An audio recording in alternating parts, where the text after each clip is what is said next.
మీ విషయంలో తన నీతి వెల్లడవ్వాలంటే ఏం చేయాలంట? అదే యోవేలు గ్రంథంలో రాయబడింది పై వచనంలో. ఆ మొదటి అధ్యాయం 6వ వచనం చదవండి ఒకసారి. 5 యోవేలు మొదటి అధ్యాయం 6వ వచనం. మత్తులారా మేలుకొని కన్నీరు విడవండి. 2వ అధ్యాయంలోకి వచ్చేసరికి ఏమంటాడు? బలిపీఠమునకు మంటపమునకు మధ్యలో అక్కడ రాస్తాడు. ఆ మాట చదవండి. యెహోవాకు పరిచర్య చేయు యాజకులను మంటపమునకు బలిపీఠమునకు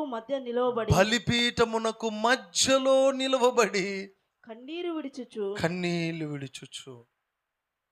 అంటే నీ కన్నీటి ప్రార్థన ప్రభు చూడాలి.